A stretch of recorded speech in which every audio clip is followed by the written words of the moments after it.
dream to be a skater? It definitely was my passion and my childhood dream to become a figure skater for as long as I can remember. I don't really remember a time where I wasn't hoping and wishing and planning to become a figure skater. When I was about 6 or 7, I started telling anybody that would listen that one day I was going to go to the Olympics. And I can't really put my finger on exactly what ignited that fire, but it was something that I felt so deeply and innately in me. And so it's just something that's always been there, and it's something that's always fueled me and pushed me forward.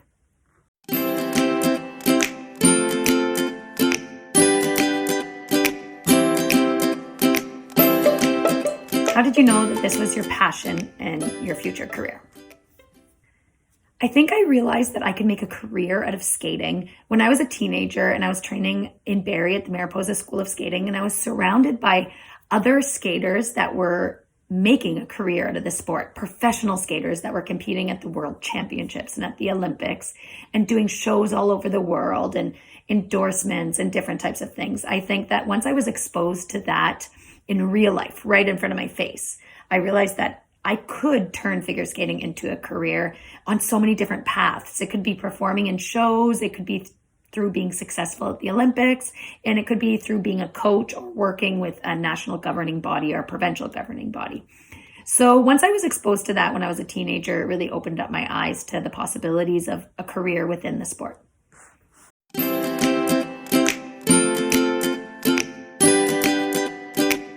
Why did you make the change from single skating to pair skating? I made the change from singles to pair skating essentially because I wanted to win. I was competing at the elite level, at the senior level in Canada and in international competition as a single and a pair skater. And I was kind of giving 50% of my energy to each one. I thought that I'd be like the extremely rare person that could be successful in both. But it's really difficult to be successful in something if you're not giving 110% of your effort and dedication. So I wasn't reaching the top in either one. And I had to take a deep look at the sport and what's possible. And I decided that I was going to give pairs a chance. There's usually a little bit less pair skaters competing. It's a very rare sport. It takes a very specific type of personality from the female and the male. So in Canada, where I maybe was competing against 30 or 40 ladies to qualify for the World Championships or the Olympics, if I was a pair skater, I'd only be competing against maybe 10 or 12 of them because it's just so rare to reach the elite level of pair skating. So, I thought the odds might be better if I became a pair skater, and that's why I took the leap.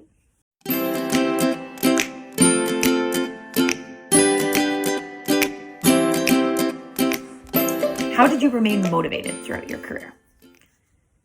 Motivation to me has always been something extremely easy. I'm a naturally motivated person. I don't need a lot of external energy to motivate me. A lot of it just comes from within, and it's very natural for me. So that was just always something that I felt. I woke up in the morning and I was looking forward to pushing myself to reach my goals, to get closer to the Olympics, to get closer to that Olympic gold medal.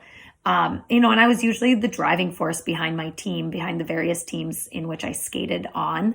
And even now that I'm removed from the competitive skating environment, I'm still highly motivated towards my goals. And, I think that the sport has given me and taught me how to be motivated and work hard. But I think that that's something that also is just innately part of my personality.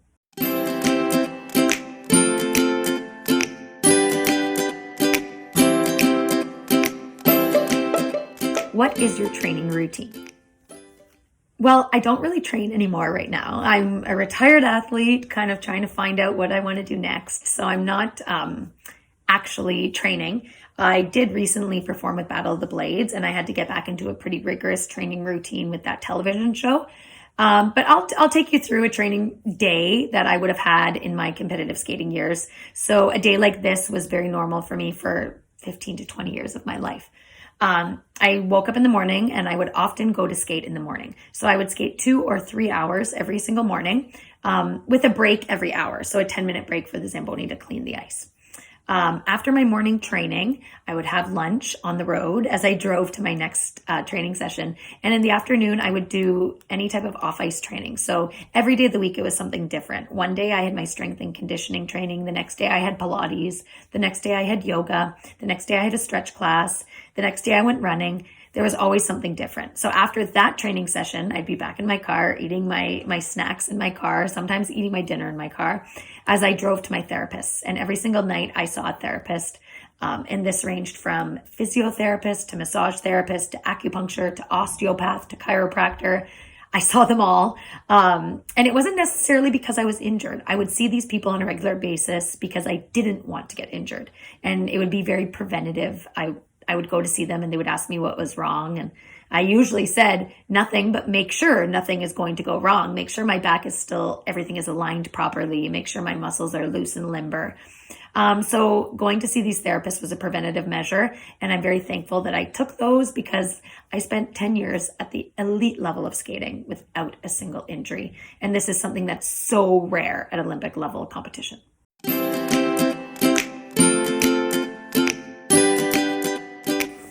How much did your costumes cost? This is a very good question because not a lot of people think about the expense of these teeny tiny skating costumes that we wear, which essentially look like glorified bathing suits. My skating costumes cost around $800 per costume, and that's actually extremely cheap. I had an amazing costume designer who was very effective and efficient and cheap, but most skaters will spend $1,000 to $1,500 on one costume. We need one for a short program, one for a long program, and then you need one for shows, for like exhibition galas and stuff. So generally I would spend about $2,500 to $3,000 per season on costumes, which is just crazy when you think about it. And now they're just sitting in my closet and not even getting any use. So I often lend my dresses out to people, or I resell them for like a very discounted price to people, just because I hate seeing all that money and all that work that somebody put into something just sit in my closet and get no use.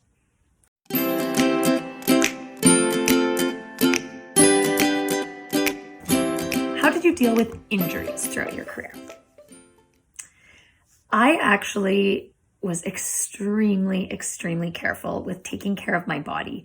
That goes from what I ate to the type of training I did, to my warm-ups before training, to my recovery after training, and seeing therapists to make sure that my body was in tip-top shape.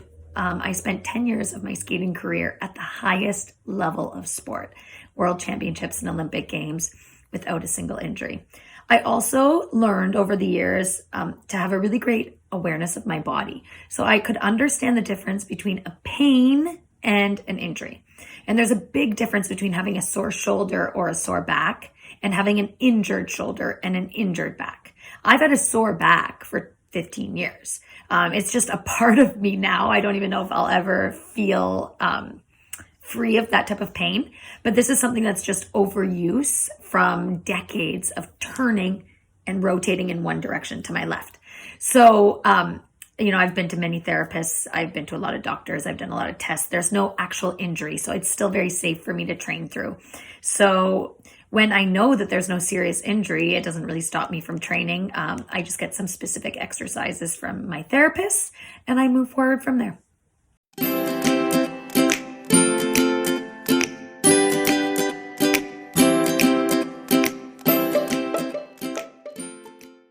My skating has changed a lot since the birth of my child, and the first thing being, I don't skate that often anymore.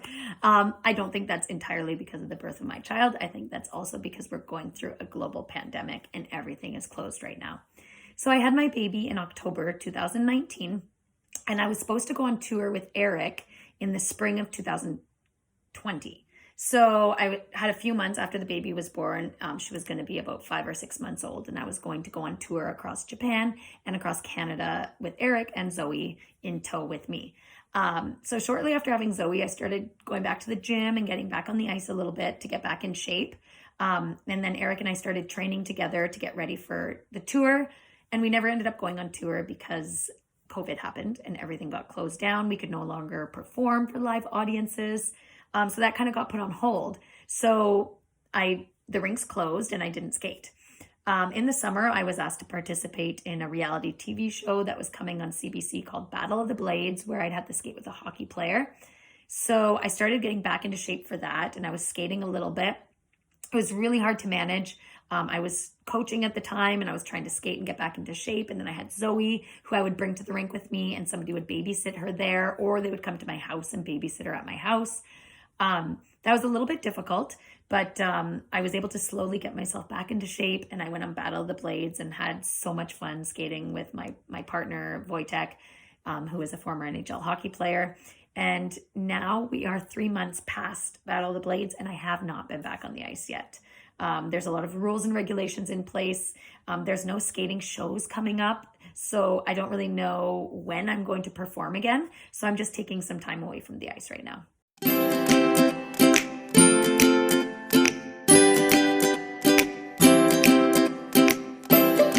Do you think Zoe will be a skater? I would really love if Zoe loved skating the way that I love skating. But most importantly, I hope that she finds something that she loves and a passion that drives her. And if it's not skating, that's okay. I just hope that she finds her path and, has the dedication and the passion to work towards something, the way that I felt towards skating. But I'm going to introduce her to the ice, and I hope that she'll like it in some way.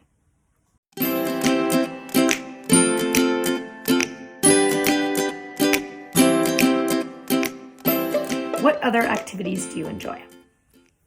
Right now, most of the things I enjoy revolve around a baby, but generally I really like running, and I like yoga, and I like Pilates and biking and kayaking. I'm still into a lot of sport activities. That's things that I generally enjoy, but I also like playing cards and doing puzzles and board games. Yeah, I guess that's about it. Sometimes I get into phases where I binge watch shows on Netflix. I just most recently binge watched Modern Family, which I can't believe I didn't know about or I didn't like. I feel like I watched some episodes sometimes when I was on a plane flying somewhere, and I just never really got into it the way that I most recently did. So I guess like my hobbies right now include binge watching shows on Netflix.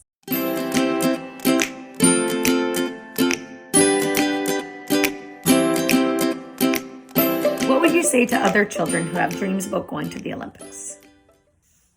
I hope that I can encourage and inspire every single child to dream big. And that doesn't have to be winning the Olympics. You can decide what dreaming big means to you. Maybe it's going to be a doctor. Maybe it's going to be a veterinarian. Maybe it's going to be about starting your own business. Maybe you want to play in the NHL. Maybe you want to change the world and save the world and do all these great things. And I think it's really important that children today have a full understanding that anything is possible. There are never any limits to anything that you want to achieve if you set your mind to something. You can find a way, you can make a way. If there's not a path, you can crave your own path and you can make it yourself. I think that dreaming big and pushing ourselves towards these crazy challenges and crazy dreams that we may have, that's what helps us grow as human beings. That's what helps us learn about ourselves and learn about the world. And even if you don't make it to that ultimate destination that you may be dreaming about and aspiring towards, you're going to have grown into your best person along the way. And to me, that makes you a winner.